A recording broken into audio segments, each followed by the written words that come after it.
Hello viewers, আসসালামু আলাইকুম। Welcome back to my channel Itis kitchen BD. আজকে আপনাদের সাথে পোয়া পিঠার একটা রেসিপি শেয়ার করতেছি। এটা উত্তরবঙ্গের এতটাই জনপ্রিয় পিঠা যে কি বলবো, এটা শুধু না, বেশ কয়েকটা পিঠা খুবই জনপ্রিয়। এখন প্রচুর শীত। আমাদের গ্রাম অঞ্চলে দেখবেন যে কম বেশি সবারই বাড়িতে এই পিঠাগুলো বানানো হয়।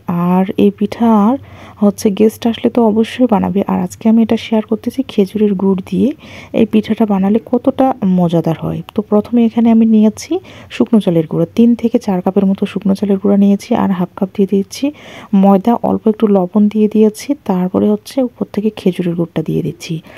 আর লবণটা দেওয়ার মানে লবণ দিলে মিষ্টির ব্যালেন্সটা ঠিকঠাক পাওয়া যায়। সুন্দর করে গুড়ের সাথে আটাটা মিশিয়ে নিয়েছি। তারপরে এখানে কুসুম গরম পানিটা দিয়ে দিলাম। কুসুম গরম পানিটা অবশ্যই দিতে হবে। যদি ভেজা চালের গুঁড়া হয় তাহলে কিন্তু কুসুম গরম পানি দেওয়ার প্রয়োজন নেই। তারপর অল্প একটু ফুড কালার দিয়ে দিয়েছি যাতে পিঠার মধ্যে খুব সুন্দর একটা কালার আসে। এটা 10 মিনিটের জন্য রেস্টে রেখে দিব। 10 মিনিট রেস্টে রাখার পর দেখুন গোলাটা কেমন হয়েছে।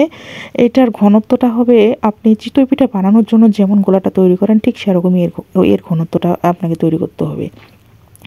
তারপরে গরম তেলের মধ্যে এই পিঠাগুলো একটু একটু করে দিয়ে আপনাকে ভাজে নিতে হবে।